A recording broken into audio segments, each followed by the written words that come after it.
ಪರಮ ಪೂಜ್ಯರಿಗೆ ಏನಾದರೂ ನನ್ನಿಂದ ಅಪಚಾರ ಆಗಿದೆ ಅಂತ ಇದ್ರೆ ಈಗಲೂ ಸಾರ್ವಜನಿಕವಾಗಿ ನಾನು ಸಮಯ ಕೋರ್ಬಿಡ್ತೀನಿ ನಮ್ಮ ಸ್ವಾಮೀಜಿಯವ್ರನ್ನ.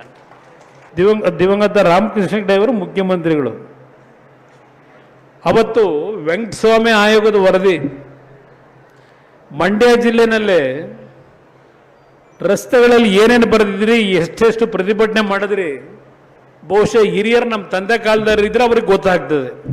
ಹಿರಿಯರಿಗೆ, ನಮ್ಮ ಈಗಿನ ಯುವಕರಿಗೆ ಗೊತ್ತಿಲ್ಲ. ಆಗ ಗುತ್ತಲಗೌಡರು ಅಂತೇಳಿ ವಕೀಲರ ಸಂಘದಲ್ಲಿ ಒಬ್ಬರು ಸೆಕ್ರೆಟರಿ ಇದ್ದರು. ಅವರು ಬಂದು ದೊಡ್ಡವ್ರ ಹತ್ರ, ದೇವೇಗೌಡರ ಹತ್ರ, ಇಲ್ಲ ನಮ್ಮ ಸಮಾಜಕ್ಕೆ ಇವತ್ತು ಅನ್ಯಾಯ ಆಗಿದೆ ಈ ಮೀಸಲಾತಿಯಿಂದ, ಯಾರು ಧ್ವನಿ ಎತ್ತಿಲ್ಲ, ದಯವಿಟ್ಟು ಇದ್ರ ಬಗ್ಗೆ ಏನಾದರೂ ನೀವು ತೀರ್ಮಾನ ತಗೋಬೇಕು ಅಂದರು.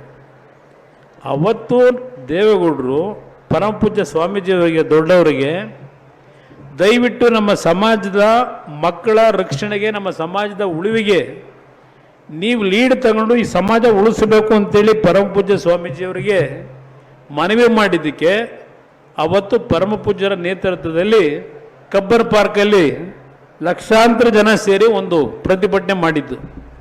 ಪರಮಪೂಜ್ಯ ಸ್ವಾಮೀಜಿಯವರು ಹೃದಯದಲ್ಲಿರ್ಬೋದು ದೇವೇಗೌಡರು ಒಂದು ಬಾರಿ ಮುಖ್ಯಮಂತ್ರಿ ಆಗಬೇಕು ಅಂತೇಳಿ, ಅದನ್ನು ನಾನು ಇಲ್ಲ ಅಂತ ಹೇಳಲ್ಲ. ಅಷ್ಟು ಗೌರವ ಅವ್ರ ಬಗ್ಗೆ ಪ್ರೀತಿ ಇತ್ತು, ನನ್ನ ಬಗ್ಗೆನೂ ಜಾಸ್ತಿ ಪ್ರೀತಿ ಇತ್ತು ದೊಡ್ಡವರಿಗೆ.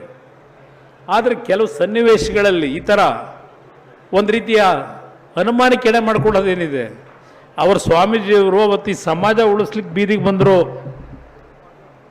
ಬೇರೆ ಸಮಾಜಗಳು ನಮ್ಮ ಸ್ವಾಮೀಜಿಯವ್ರ ಬಗ್ಗೆ ಅಗೌರವವಾಗಿ ನಡ್ಕೊಳ್ತಕ್ಕಂಥದ್ದಕ್ಕೆ ಅವಕಾಶ ನಮ್ಮ ಸ್ವಾಮೀಜಿಯವರು ಎಂದೂ ಕೊಟ್ಟಿಲ್ಲ. ಬೇರೆ ಸಮಾಜದ ಒಂದು ಕುಟುಂಬಗಳಿಗೆ, ಬೇರೆ ಸಮಾಜದಲ್ಲಿ ಸ್ವಾಮೀಜಿಗಳು ಇಲ್ಲೇ ಇರತಕ್ಕಂಥ ಸಮಾಜಗಳಲ್ಲಿ ಪರಮಪೂಜ್ಯ ಸ್ವಾಮೀಜಿಯವರೇ ಅವರಿಗೆ ಟ್ರೈನಿಂಗ್ ಕೊಡಿಸಿ ಹಲವಾರು ಸಮಾಜಗಳ ಮಠಾಧೀಶರನ್ನ ಸೃಷ್ಟಿ ಮಾಡಿದರೆ ಅದು ಬಾಲಗಂಗಾಧರನಾಥ ಸ್ವಾಮೀಜಿಗಳು ಅಂತಕ್ಕಂಥದ್ದು ನಾವು ಯಾರೂ ಮರೀಲಿಕ್ಕೆ ಆಗೋದಿಲ್ಲ. ಆದ್ದರಿಂದ ಯಾರೂ ನೀವು ಅನ್ಯತಾ ಭಾವಿಸಬೇಡಿ. ನಮ್ಮ ನಿಷ್ಠೆ ಏನು ಅನ್ನೋದು ನಮ್ಮ ಹೃದಯದಲ್ಲಿದೆ, ನಾವೇನು ಹೊರಗಡೆ ತೋರಿಸ್ಕೋಬೇಕಾಗಿಲ್ಲ. ಪರಮ ಪೂಜ್ಯರಿಗೆ ಏನಾದರೂ ನನ್ನಿಂದ ಅಪಚಾರ ಆಗಿದೆ ಅಂತ ಇದ್ರೆ ಈಗಲೂ ಸಾರ್ವಜನಿಕವಾಗಿ ನಾನು ಸಮಯ ಕೋರ್ಬಿಡ್ತೀನಿ ನಮ್ಮ ಸ್ವಾಮೀಜಿಯವ್ರನ್ನ.